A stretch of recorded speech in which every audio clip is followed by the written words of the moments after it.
we're seeing now, the reason why they're cutting interest rates is not because of any strong economies like insurance policy. You gotta be joking me. Like, the only reason why they've cut interest rates before is because the economy has been very weak, and it's been faltering, and that's what they've done in. Hey everyone, this is Picciott, the Liberty Advisor. So today we've got a great video with myself and John Sniesen coming up. But right after we made this video, we ended up having a tweet from Donald Trump. So I just want to read that right now. And here we have Donald Trump saying, what the market wanted to hear from Jay Powell and the Federal Reserve was that this was the beginning of a lengthy and aggressive rate cutting cycle, which would keep pace with China. And it's funny because, just like about 2 weeks before that, he was saying, how the dollar would always be the strongest. And then I think a week before that, he said how we had to cut, 1-for-1 with China. So it's funny how you want to have your cake and eat it too. But we need to keep pace with China, the European Union, and other countries around the world. As usual, Powell let us down, but at least he is ending quantitative tightening, which shouldn't have started in the first place. No inflation. We are winning anyway, but I am certainly not getting much help from the Federal Reserve. Well, that is quite the opening salvo, and I just wanted to sneak this in here as an addendum because this came out right after we got done filming the video. But anyways, what we have coming up for you right now is we did have a live discussion while the press conference was going on. That can be found at thelibertyadvisor.com. If you guys go there, click on the upper right-hand corner where it says show. And then from there, you see all the different places where you can find my media. So you've got live Twitch. So the live stream was shown on DLive, Twitch, my Facebook page, the Tim Picciott. So if you're following me there on Facebook or my fan page, got that as well. And then also, if you go here, you see different links for Brave browser pre-search. I got my free ebook on there as well. So lots of goodies. So make sure that you guys subscribe to us because, they could take down Wham tomorrow, in which case, we need to make sure that we've got other auxiliary channels. Make sure you guys also check out the reshot structure video that Josh just shot. This is a 3-hour documentary that he's been working on for 5 months straight. Make sure you guys check that out. But now, without further ado, we're going to get to John Sniesen and myself breaking down everything that happened during today's rate. We're seeing now the reason why they're cutting interest rates is not because of any strong economies like insurance policy. You gotta be joking me. Like, the only reason why they've cut interest rates before is because the economy has been very weak, and it's been faltering, and that's what they've done in that was of course in 2018 and no, in 2007 to 8 that they cut. Let me just pull up something there, Tim, and you could I do actually have the Wikipedia page of the history of all the rate cuts pulled up. So if you want me, I can take the lead on this and kind of go over the history of what happened and sort of where we were then and kind of relate to where we are today. But I know that you were trying to pull something up, so I can stall for you for a little bit. Yeah, just 1 second. Well, what you had is August 7th, 2007 was really kind of the opening salvo. So you had back then the Fed funds rate was at 5.25%, and the discount window was at 6.25, and everything was going good until 10 days later they decided, okay, the first thing we need to do is, instead of having a 1% spread or a 100 basis point spread, we're going to limit it to a 50 basis point spread. So which basically means that now the banks can borrow money overnight for 0.5% cheaper than they would. And that was all well and dandy until 1 month later, they then had to cut the Fed funds rate from 5.25 down to 4.75. And then a month later, they cut it another 25 basis points. A month and a half later, another 25 basis points. Then a month after that, they cut it down to 3.5%. Then 8 days it was a later, total 5%. Yeah, yes. And this, but what we're looking at, I've got it pulled up on the screen. Once it starts going quick. So from the time we were at 5.25 to 3, it was only the matter of about 4 or 5 months. And then then it starts getting into March, and then you've got Bear Stearns, and so then everything's going great on March 16th, but then March 18th, 2 days later, they have an emergency meeting, and now they're going to cut rates by 75 basis points. Then a month later, they cut it by another 25 basis points, and then they try holding things. And unfortunately, this is right as I'm graduating. So right as I'm trying to find a finance job on Wall Street or some sort of stock analyst job, is right as all this crap is blowing up. And then they all papered it over until October 8th, when they had to have a emergency meeting, because this is post Lehman Brothers now, which happened September 15th. 2008. And then they dropped it from 2 down to 1.5. And then 20 days later, they dropped it from 1.5 down to 1. And then a month and a half later, they dropped it down to 0, where it then remained at 0 for 7 years. And the only reason it even they even raised it 7 years later is because they kept BSing where everything would be in the future, meaning that initially they said, okay, and maybe you can help me out with this, but I remember that Bernanke initially said, okay, when the unemployment rate is below 6, we'll start raising rates. Then it turned from 6 to 5.5 to 5 to 4.5 to 4, and they kept finding an excuse not to raise rates. And then they kept, also pertaining this over to the stock market as well. We're hitting all-time highs in the market.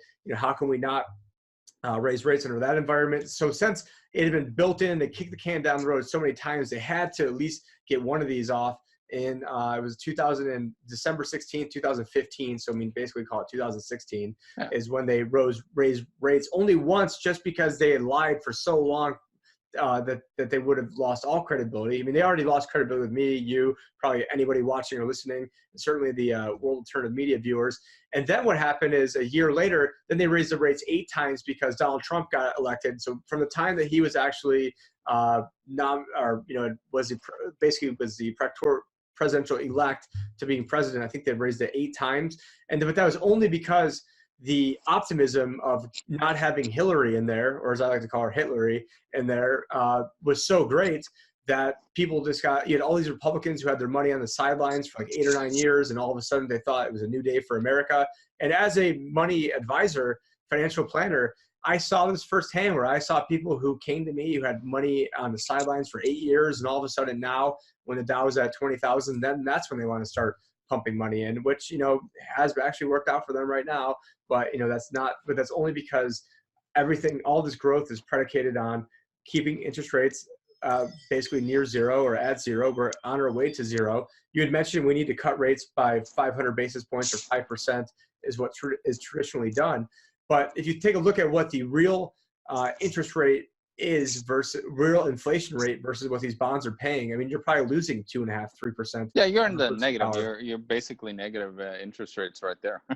So, but what's interesting is I have a chart. If you go to SlideShare and you look at my global cashless system the presentation that I did, I have all the charts up there for my PowerPoint, and I have a chart there that's very interesting, which shows the historical interest rates only since 1955, but it's actually the daily interest rate that I pulled down from the Federal Reserve. And you could also go to Infogram under John Sniesen, search that up, and then you can find that same chart under my Infogram account, which is interactive, so you could actually go through it. But this chart, I actually have written down numbers and everything on, and what I found is that interestingly enough, throughout the crises, we see different types of drops. Now, would that be infogram.com/John Sniesen, or how would we find that? Just put Infogram and then John Sniesen, and you should find it on Google.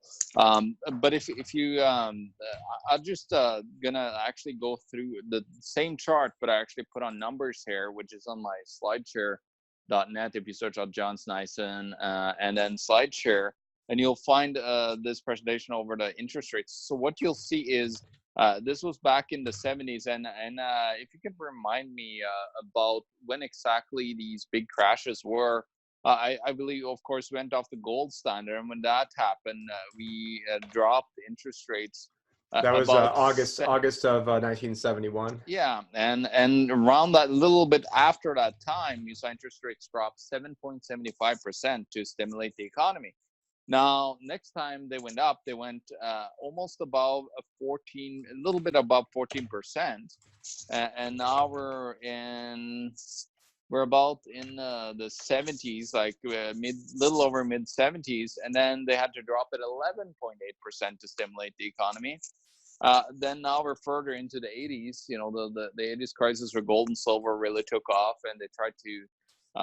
They really panicked, so they were up at about 22%. And for people that don't remember that, like it's mostly our parents that actually lived through that and saw the big interest rates that they had to pay on their mortgages or loans and everything. It was about the Fed interest rate was about 22%, and they dropped it down in the 80s all the way down, 14% drop, close to about 8% at the bottom of it. And then the next drop was, of course, like right before 87, which was a big crash as well. Black Monday, remember that? That was a 6% drop throughout that economy. Sounds pretty racist. Yeah, 6% drop. And then the next one was in the early 90s, which they dropped interest rates again from a little bit above 10 down to about 2%, close to a little over probably 2.5%, and that was 6% drop. And then the next time in the mid 90s, 2000s, they dropped it down from about 6% down to close to 1 point something. And that was a 7.5% drop, and then 5.2% drop, of course, the last one that they had in 2008. So what you can see here is that they literally is the Fed trying to manipulate the economy and stimulate the economy. The problem is when they raise interest rates, they collapse the debt economy, and then all the people that were overindulged on debt, they go bankrupt because they can't pay their mortgage anymore. But the problem is, we're getting lower and lower ever since, if you look at the chart, ever since, the mid 80s, early 80s, we've gone constantly lower. And if you take a look at, this is how insane it is, it gets more and more manipulated. As you can see that in the 2000s, you saw a drop that kept a little bit longer. But if you look at the last part, actually, can I just cut in right here? Yeah. So I'm seeing on the screen right now. So the Dow is down a little over 300 points now, and it says that stocks tumble as Powell says this cut isn't the start of a lengthy cycle. So the market, so that is a very hawkish, statement for what the market was hoping to hear. So maybe we can kind of and I did pull up that chart on the Federal Reserve Economic Database, Fed funds rate charts. I did have that up while we were going, but let's take a look what Jerome Powell is saying. Yeah. I got it deleted or muted here. Here we go. Rob from MarketWatch. I was wondering, we weren't in the room, but I think it's a fair assumption to know that the two dissenters probably spoke about financial stability concerns. So I was wondering if you could talk about what was your response to them when those concerns were raised. I've collected a couple of things from the IMF and the Bank of International Settlements, said that it's just when you have low rates, you just get more debt in the economy, and that this is also really what a smart guy. This guy knows what he's talking about. Let me say, I'll just speak for myself, but I understand those concerns very well. I do. I've studied them. I've spoken about them, and I take them very seriously.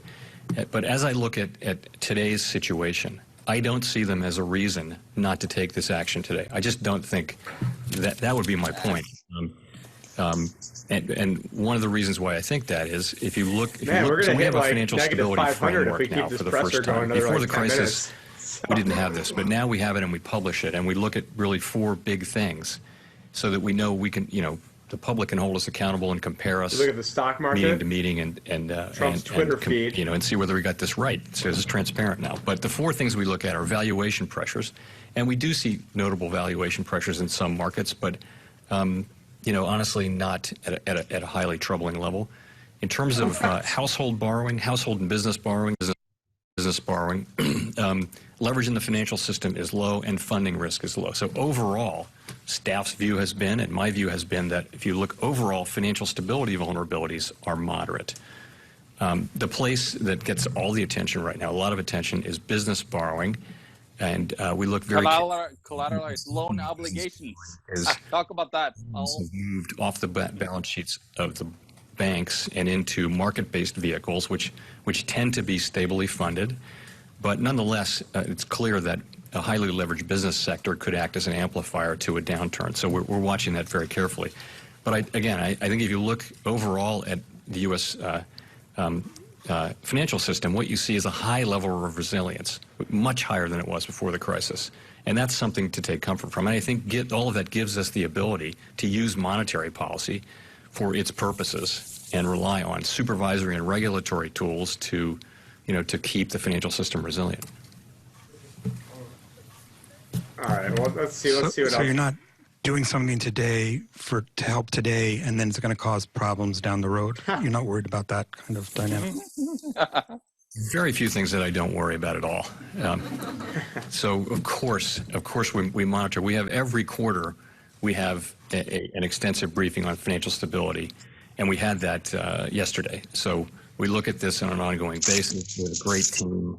We liaise with central banks around the world. One of my colleagues is the head of the Financial Stability Board globally. So we're very the FSB. And we worry. We're always looking at we're looking for that thing that we may have missed a lot of the time. But the things we haven't missed, I think they paint a mixed picture, but not one that should prevent us from taking monetary policy actions that we think are appropriate to support the economy. Marty, and you're going. Let's see where we're going with this question. Marty Krutzinger, cut this off here. You've talked in this press conference about being data dependent going forward, and that this is not the start of a series of rate cuts. But the financial markets seem to think that this is the start of a series of rate cuts, and they're predicting 3-4 cuts this year. Is this your effort to try to damp down that thinking? Let me be clear. What I said was it's not the beginning of a long series of rate cuts. I didn't say it's just one. Anything like that. It's not long when you think because about we rate don't have a cutting long cycles, ways they to go go to get on to zero. for a That's long why it's time. not long. Yeah. Nothing A little bit faster and long, buddy. real economic weakness, and you thought that the federal funds rate needed to be cut a lot. That's not what we're seeing. What we're seeing is that it's appropriate to adjust policy to a somewhat more accommodative stance over time, and that's how we're looking at it. And what I said was it's not a long cutting cycle. In other words, referring to what we do when there's a recession or a very severe downturn. That's really what I was ruling out. I think mainly what he wants to say. Fine. I think mainly what he wants to say is like, listen, we can't go ahead and blow our wad initially because the election is still a little ways away, and so we need to save some ammo in our tank over here to make sure we have that ammo ready for the 2020 election. Because what happens is there's about an 86% chance of the incumbent party winning if the stock market is up the 2 months prior to the election. And so it's what have you done for me lately? So it doesn't matter if the market goes up, quite a bit now, which actually means it is down now, but it doesn't really matter if it's up now, but then right before the election, everything tanks because, it's all, what have you done for me lately? So we do. And he's saying over here, like, oh yeah, well, we don't, anticipate, we think everything is great now. We'll go back to that chart that I had pulled up earlier, and I've got it pulled up right now where there's plenty of times where, things are going great. I mean, things are going great on, August 17th. And then, 1 month later, they had to start cutting rates or go to right around Lehman Brothers. So March of 2000 and what was that? March of 08, trying to find it here. Yeah. So on March 16th, everything was going great. And then by March 18th, 2 days later, that all of a sudden then they had to cut rates 75 basis points. And then by about 40 days in told, you had rates go from 3% down to 2%, but everything was fine, 40 days before that. And so all this stuff has to be kept in mind that, this is all, very, very short term in nature. Things change on a dime. And the whole reason this stuff is even going on is because the Federal Reserve, all this. So what happened when Trump got elected is that everyone got super optimistic, all the Republicans whose money was on the sidelines. And now that optimism basically gave the Fed no excuses not to cut rates anymore. And so by Trump going out there talking about how great things are going, he was really kind of creating a catalyst to what would ultimately be his own problem and sort of like the, undoing over here, because now the Fed lost that excuse to not cut rates. And when they lost that excuse to not cut rates, then all of a sudden, all bets were off and the stock market started going down and they had to go figure out, what they were going to do. And that's why I had a presentation called The Trump Effect and Why Good News is Bad News, is because all the good news would lead to the Fed not having the excuse to not cut rates anymore, which would lead to the bad news. But under Obama, there was so much bad news that it led to the Fed having that excuse to not cut rates, which was good news. And so as things are deteriorating, there's actually less of a chance of the Fed raising rates. I mean, now there's like no chance of the Fed raising rates, which ultimately is good news for the market. And what's also crazy is right now we're basically in the midst of what could very well be an actual earnings recession. And I'm trying to find where I had this pulled up, but we're actually on the verge right now where as of yesterday, 298 out of the 505 S&P 500 companies, which I don't know why there's 505 S&P 500 companies. Some at the bottom end might trade in and out, but oh well. 59% have reported their results, and as of right now, the decline was 1.86 to the negative. The average earnings, and then if you also take a look at what it was first quarter, it was a decline of 0.3%. And so what's crazy is this gigantic run-up is coming off the backs of the market. So it's like, okay, basically shit was going off a cliff from October to December. And then you'd probably think, okay, well, probably the companies are earning a lot more money. Well, actually, there's earning decreases, but yet the stock market has soared because now there's a greater chance of the Fed cutting rates. And actually, they just did cut rates. And so it's just like this really crazy sort of, dichotomy that we're in right now. And, it's just at what point does bad news mean bad news again? And so sorry to cut you off. I know you were talking about the interest rates and where things have been going in the past and how we're at, like 15 to 17% in the 80s. And now, we're in the point where these rates have to stay low forever because it's all about the next election. It's all about kicking the can down the road. And it's all about getting out of Dodge. So that way he can go write a book called, The Courage to Act, part 2. And I'll do my best to move that to the fiction section, because obviously with Ben Bernanke should not be doing any victory laps, because the Fed all along said that they were going to be cutting rates, and guess what? They couldn't cut rates. They couldn't do it. In 2012, the Fed dot plots, which is the you know what the dot plots are, John, but it's the Federal Reserve governor's estimate and where rates will be both current year, next year, the following years, 3 years from now, and then longer term. They said the longer term rate in 2012, i.e. 4 years ago, 2015, would have been at 4.25. I mean, so right now, did today's move bring it down to 2.25? But, anyways, they were completely off. The only reason they were able to get these rates, the one rate hike in 2015, well, basically 2016, was because they lied so much. And then the only reason they were able to sneak these other ones in is because the tax cuts led to companies repatriating their money, which then led to them buying back their own shares, which then led to higher earnings per share, which actually now it's not even higher earnings per share. And so it's all been gamed, it's all been rigged, and it's just, where do we go from here? Well, let's take a look at not just the United States, because actually the United States is the strongest one right now in the economy, because everybody's flooded into the U.S. for safety. Because everywhere else in the world, there's a lot of monetary turmoil. In Europe, for example, just the recent numbers that I'm looking at a whole bunch. Like I always watch the current daily numbers and indicators that come out, and most of them are pointing down. For example, the consumer confidence in Japan has been going down the whole year. And of course, it's at not a record low, but it's getting quite lower. We got the retail sales in Germany is down again year over year, and you're looking at the national-wide housing prices in the UK is down. Inflation is stalling in France. And in Spain, you're also seeing inflation slowing down. You're seeing, let's go further down the way here and take another look at some other numbers here. We got the inflation rate in the euro area. All of the euro area is down further year over year. It's down from 1.3 to 1.1. You're looking at the core inflation is down the same. You're looking at the inflation rate year over year, and Italy is also down. So what this is telling us is in Mexico, the GDP growth is now negative year over year in second quarter.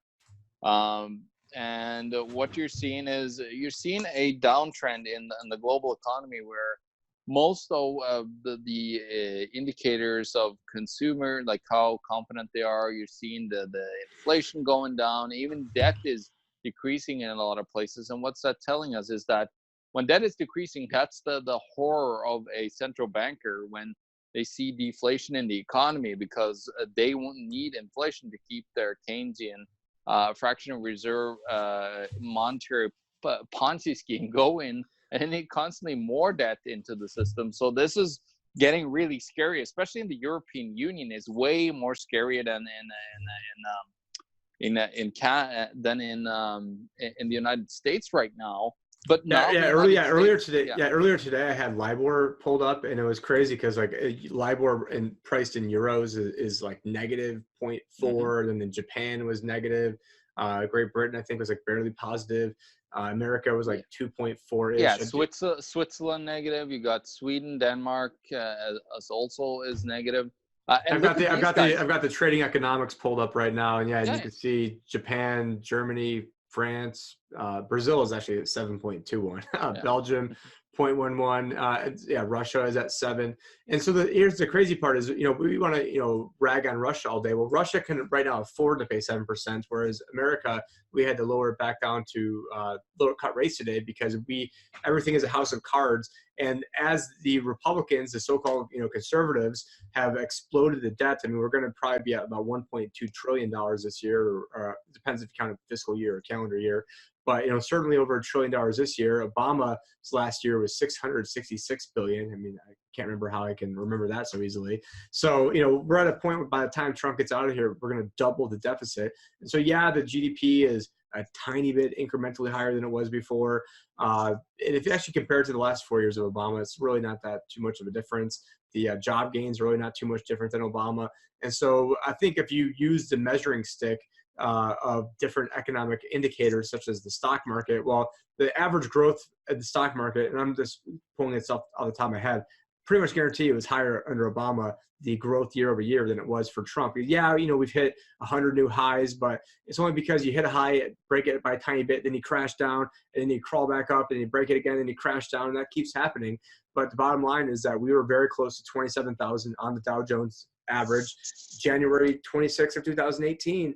And, depending on how long Jerome Powell keeps talking, we could hit that same number today, because, it seems like the longer he keeps talking, the worse it's getting. But it did just sort of reverse itself a little bit. We're down just under 300. And Powell is saying, he's not saying that the Fed will only cut rates once, or basically they're making this up as they go along. They have no idea. And how well they can't tell us that they're going to cut a substantial amount of times as the economy is going to the shitter, because that will create a massive panic worldwide, of course. So they got to keep everybody calm until actually the shit hits the proverbial fan here. I just pulled up a Reuters article, which is from let's see here. This is from July 25th, 2019. And what this one is saying is global economic growth at risk of deepening despite rate cuts, says Reuters. And what you're seeing here is the increasing pessimism is clear from the latest Reuters poll taken 1st till 24th of July, which show the growth outlook for nearly 90% of over 45 economies polled was either downgraded or left unchanged. This applied not just to this year, but also for 2020. So you're seeing a slowdown in the economy on a global scale, and that is, of course, first. That's why you're seeing the run up in everybody panicking and running to the US dollar, because there's nowhere else to go really. Because all the other terrible fiat currencies are doing terrible as well. And of course, countries like Canada is in deep problems right now. You have Australia has a huge property bubble, several places as well. I think Canada will be next, to be honest with you, Tim. And I think it's not too long until actually Picciott here in Canada will make his decision. They made it changed now. They were talking about raising rates a lot more here in Canada. I believe we are 1.75%, so we're even 75 basis points underneath. the United States. And Polis was talking about raising interest rates at the start of this year, but now he says uncertainty leaves them, to keep them unchanged. And what we're probably going to see now after the Fed cut, well, now the Central Bank of Canada will cut, and there's going to be a lot more. We had recently South Korea's central bank, Russia's central bank, and I forgot there was a couple other central banks that actually cut their interest rates in anticipation of the rate cut of the Federal Reserve. So, but what you're seeing here is the global slowdown in both debt and like the inflation, and debt is decreasing, which tells us that we are in the deflationary. We have some heavy deflationary pressure on the economy, and of course, with the Fed, that have been getting rid of a whole bunch of bad investments on their balance sheets. If you take a look at their balance sheet, that's been decreasing, and now the current balance sheet is right at let's see, and Tim, just give me 1 second. It's dropped down from 4.47 trillion all the way down to 3.77 trillion, but that's only 500 billion, and it's not much compared to the actual. And they just announced today, I'm not sure if you heard this, but they're stopping the quantitative tightening program now. They actually stopped it.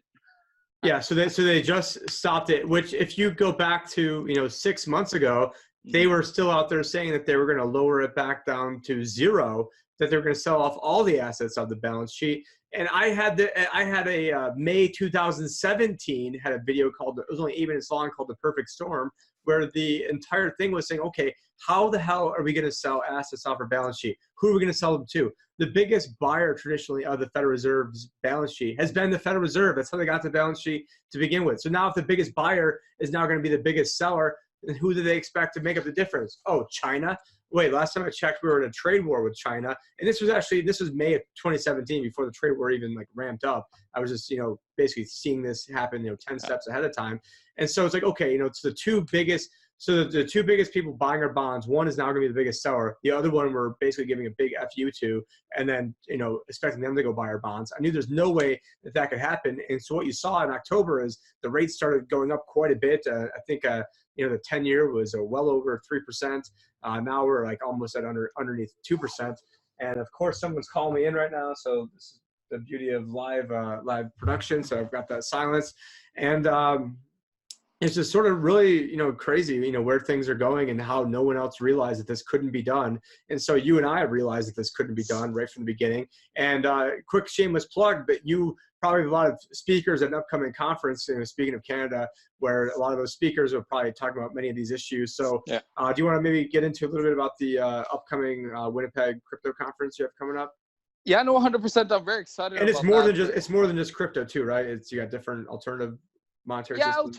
alternative money, because it's all about money economics. Like, what are we going to replace this decrepit old system with, which is the current fractional reserve or reserve policy banking system that we have in the world today, because it constantly needs to get fed new debt, and if you don't get that more debt into the system, it's going to collapse in on itself. And that's what you see with it's basically a Ponzi scheme where there's no more useful idiots at the bottom and you weren't even trying to be punny there with the Fed new debt. So I you said Fed new debt, so the Federal Reserve buying debt. So you weren't even trying to say that, but I thought it was funny.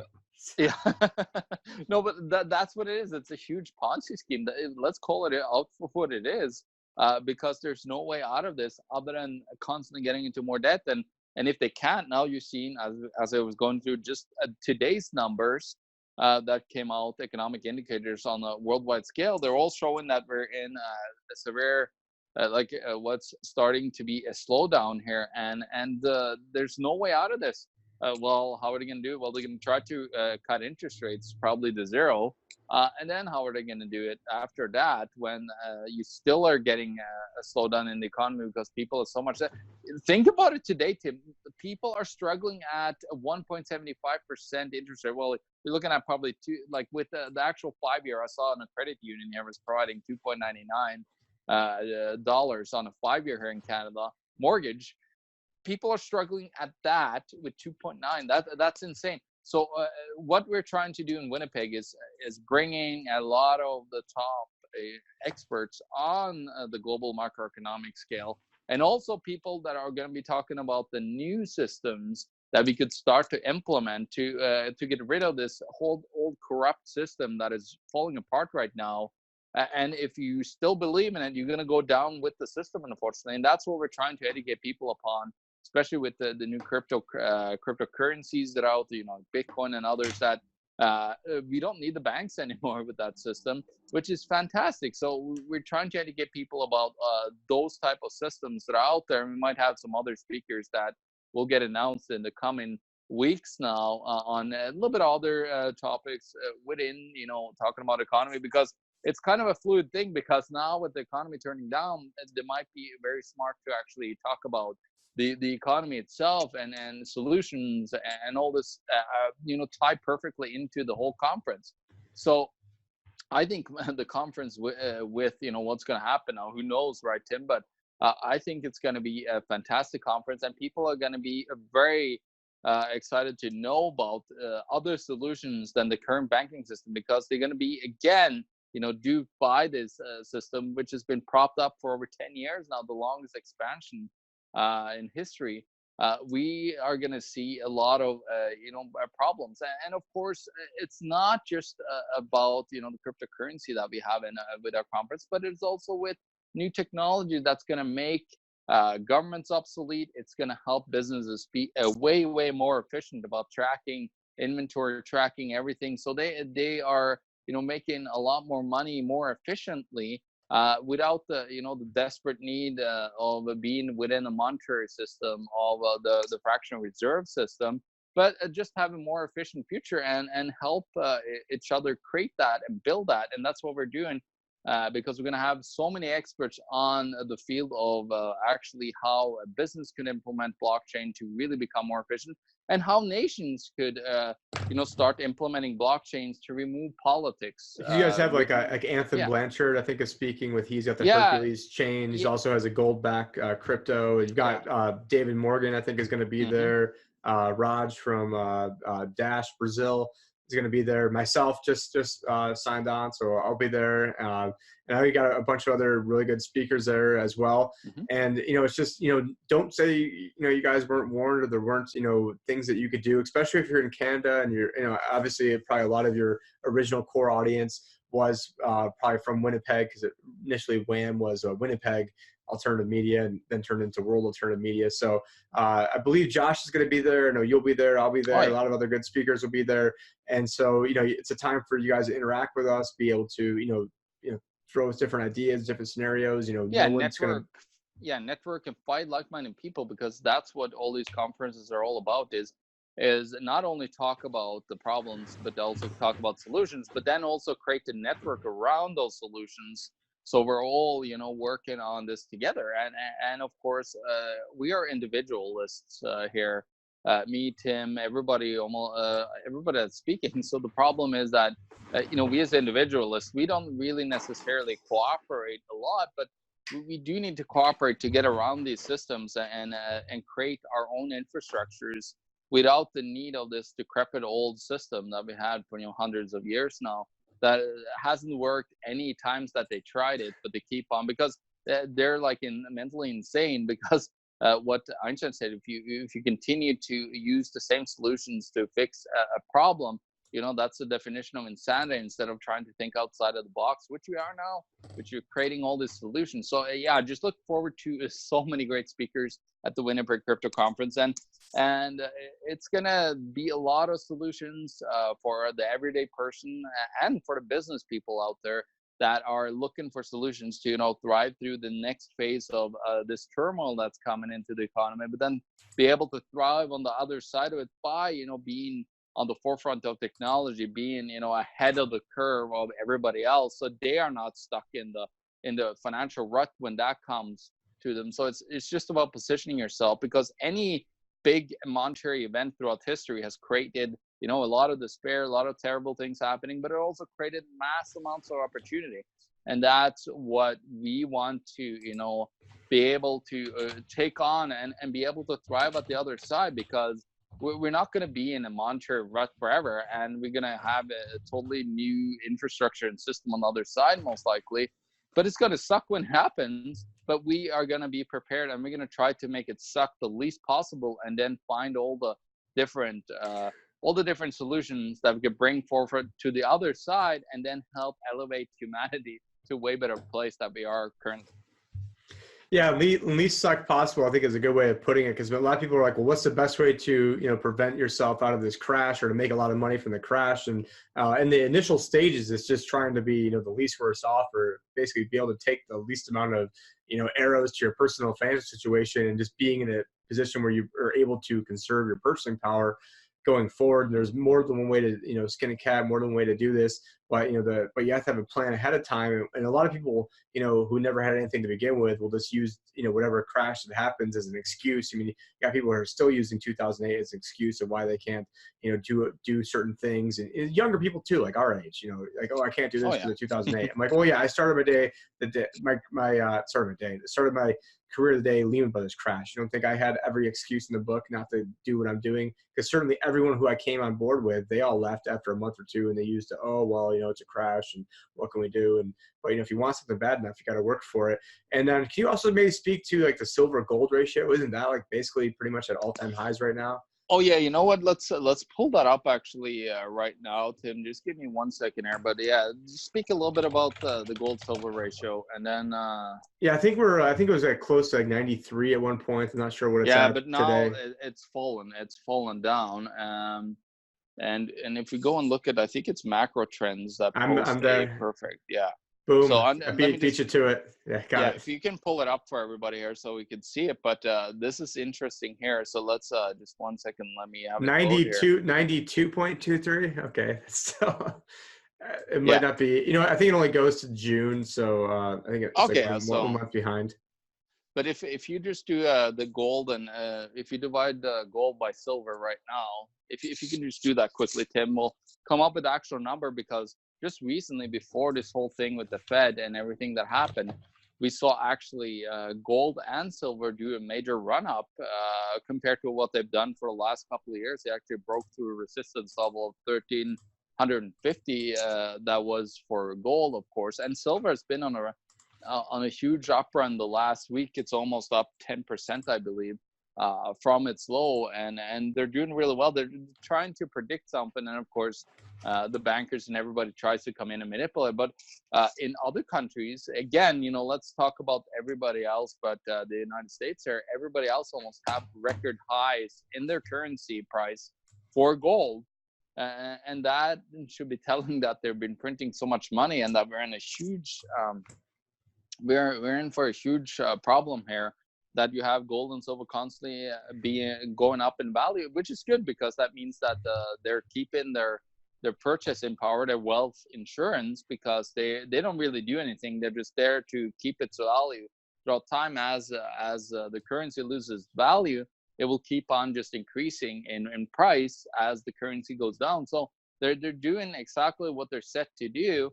around the world right now, and they're preserving wealth for people, because it's very important to talk about gold and silver. Now, of course, we talked about Anthem Gold, there's LODE and other gold and silver backed currencies that are trying to combine the two great things here, which is the blockchain and the precious metals that are worked throughout history.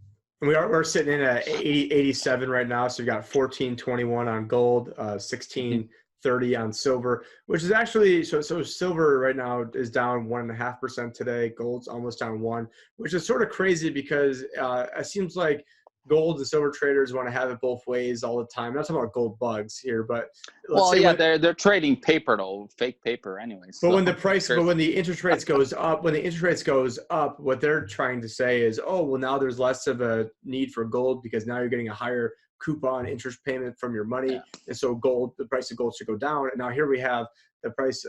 Now we have the interest rates going down, and the price of gold going down. Which to me, interest rates going up, they're damned if they do, damned if they don't. But if interest rates are going up, then to me it sounds like, well, then now there's less of a chance of the government being able to repay its bonds, and so to me, it actually makes a case for gold get even stronger. Mm-hmm. And then when the rates are going down, it's encouraging people to take on more debt, which also makes any incremental rise that much harder for the government to pay back its debt. So for me, I don't even care. I mean, it's way past the point of being able to fix this, way past the point of being able, which I read yesterday, I think like Pete Buttigieg or one of the Democratic candidates was like, you've got to elect me because 2021 is the last chance, because that's like when they would actually get into office. That's the last chance we have to save this country and to stop global warming and to bring back the economy. Well, guess what? Maybe Ron Paul in 2012 was probably the last. That ship has sailed a long time ago. And right now, I mean, and this is where guys like, Alex Jones, I heard him the other day because he was top linked on Drudge, where he was, basically saying, well, Trump knows that there's no way that this economy can ever, that we can never get off these 0% rates. So he just has to, flood us with as much debt as possible, but to actually do good things for the economy. And it just takes the ball off what the real issue is. And the real issue is, and you hit the nail on the head, is you shouldn't be trying to, fix a system. You should be trying to replace the system. So we don't need to fix the Federal Reserve. We need to replace the Federal Reserve. Yeah, it's broken. But we don't need to. Yeah, we don't need to replace it with anything. As the better way. It's just the mindset of what can and can't be done. But we are coming up on probably a little over an hour that we've been yakking it. So I'm not sure how much of the listeners, especially if we're going to be going up against Josh. Let's give Josh a plug for his Mauritania. I don't know how to pronounce it. The reshot structure. Reshot structure. Yeah. And so, guys, definitely checked it out. I got about 40 minutes of it, and then had the kids running around, had to put them to bed and do all that business. But we'll be watching a little bit more of it today. And as I'm watching this, I'm like, you keep getting like deeper into these zones, and as he's getting deeper into it, it keeps getting a little bit more sketchy, and a little bit more sketchy. And so I'm at the point now where I don't think he's fully got there, but he's close to getting there. And I already know he's alive and he's going to make it. So it's sort of somewhat, dampens, what's going on. So it's sort of like watching like one of the Hunting Hitler documentaries. But anyway, let me just finish here at the end, because when you saw the big drop down in the gold silver ratio about 4-1, and like 4 numbers down, that might be telling us that we're in for a crisis, because anytime when the gold silver ratio really start to drop down fast, throughout the last, if you go and look at all the different recessions that is marked here on macro trends, you'll see that most of the times they actually, when they go in a downward scale where silver is gaining value versus gold, hey, there's something happening. There's actually, the economy is crashing. So I think we're in for something. I think the gold silver ratio is definitely trying to tell us something there, Tim. And but again, we got troubles in Indonesia, we got troubles in Singapore, all around the world. And if you look at another interesting thing, Tim, if you go to trading economics, before we quit this, because there's so much data that you and me go through in all our videos, because I feel it's important to give people the raw numbers, the raw facts, so they can make up their own decisions. But if you go and take a look at most African stock exchanges, which is, most of them are, heavily laden with resource companies, and go to trading economics, go all the way to the bottom there and show people, you could see that most of them year over year is in severe, actually, is it 20% that is telling that we're actually, what do you call it? Recession. Yeah, in a recession. So bear market. Yeah, bear market. So there's Kenya, some of the biggest economies like Kenya and Nigeria is already in a recession. And then there's several other ones to follow, like Senegal's and others. But what is most important here is that it's showing the need for commodities is dropping. And of course, that correlates with the numbers that I showed, the economic indicators and so on, that are in a negative trend downward. So I think we're in for something here. I think this is, the first of a lot of interest rates cut to come from the Fed, as we're starting to panic more and more. And then, of course, Deutsche Bank in Europe might be in the center of everything here.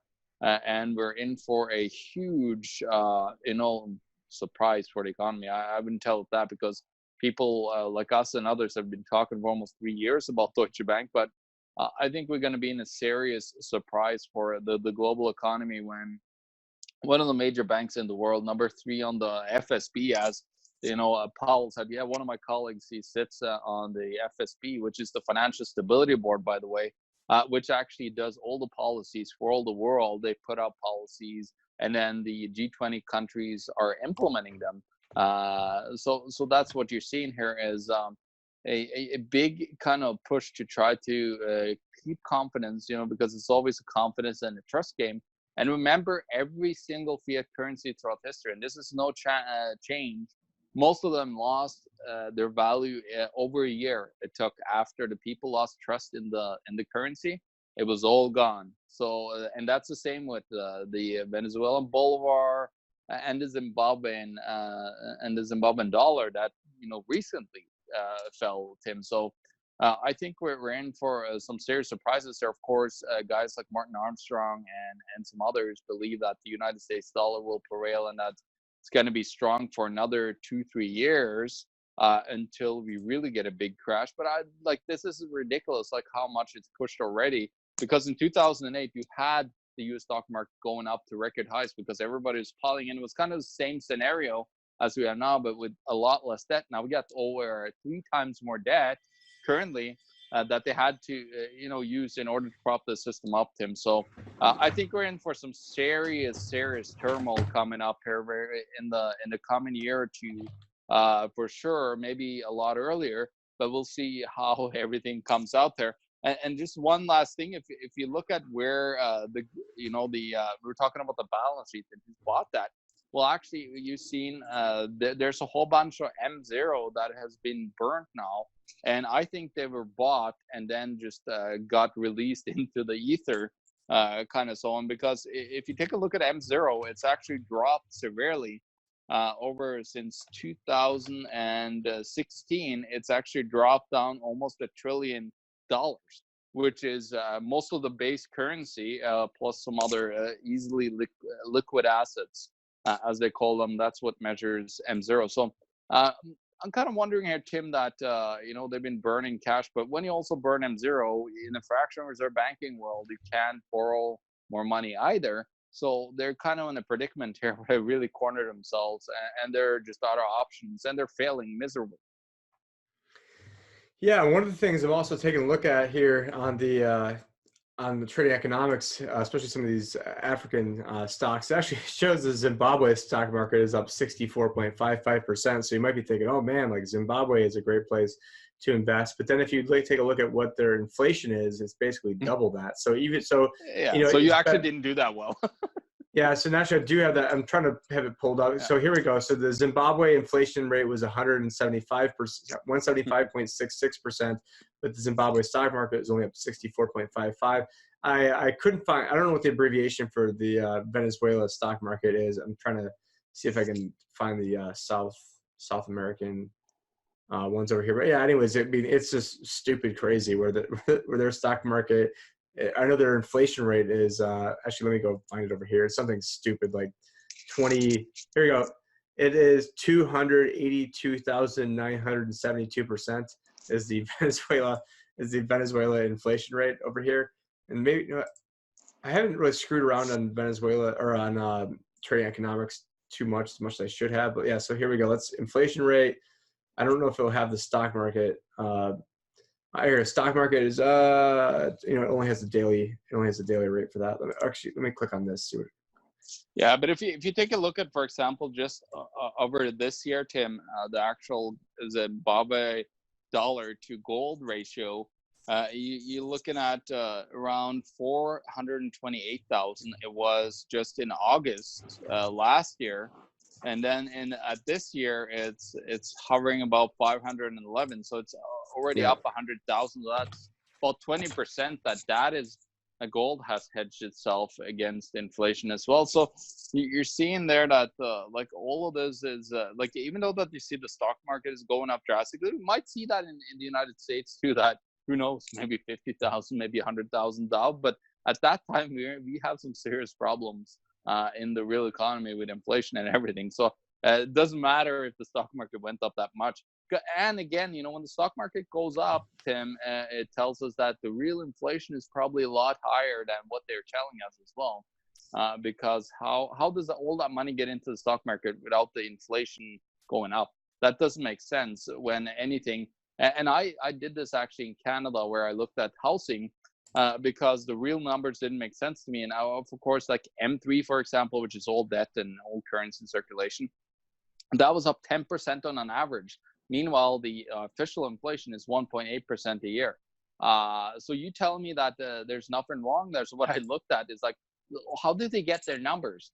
And of course, like the weightedness of how much they weigh real estate costs into the actual CPI. Well, it was 26.8%. Meanwhile, the actual cost for the average Canadian, if you calculate for 50% of the population, that was 75.5%, Tim. And 75.5% versus 26.8 or whatever it was. That's a huge flaw there in calculating inflation. So of course, if you actually calculated the inflation in properly, you'd be laying at probably 5 to 6, 7% in Canada, and the same in the United States. If you calculate it, you got John Williams of Shadow Stats doing this perfectly. Using 1980 numbers, we're looking at about the same. So inflation is a lot higher than all these manipulated numbers that these economists, these academics is just blabbing about in media right now. And we're in for some serious problems here that they are not going to be able to fix. No idiots that ever created a fiat currency system on this scale has ever been able to fix. And even though we have all the computers in the world and everything, it's going to fail. Let's just leave it at that. And that's where I think we're going to end this, Tim. It's all, we're looking at the end game here, and it's going to be quite entertaining and a little bit scary at the same time, I think. Yeah, and the longer that this is able to go on, I mean, the worse the end game is eventually going to be for people who've had their head in the sand and who think that we've made it out of this. And everything that you basically have explained is sort of, can be sort of summed up as if you're playing a Monopoly game and you start off with $1,500 or whatever, you start off with $1,000, and then all of a sudden you give everybody an extra $3,000. Well, now you can afford to then pay maybe, an extra, $700 for Park Place. And it doesn't mean that there was actual extra wealth created. It's just that you just gave everybody more money. And, the Democrats are like, well, we just turned, every other spot on the board to, pay, $100 to, community chest or tax. And that's gonna be the way out of it, when the fact that the money is based off debt means there's no way out of this situation. We're only basically, biding time over here while pretending things can work. If you guys are checking out the live stream, I do apologize that I think there is an echo going on, so I'll have to figure that out for next time. But for now, Tim Picciott and John Sniesen with World Alternative Media, where find the truth, be the change. And 99% of the time, I usually mess it up and I say it the other way around, and I've got to redo it. So I'm glad that time I managed to not do that. But let me just see if you want to hold on for like a second. I can try to. I was trying to screw around with this while you.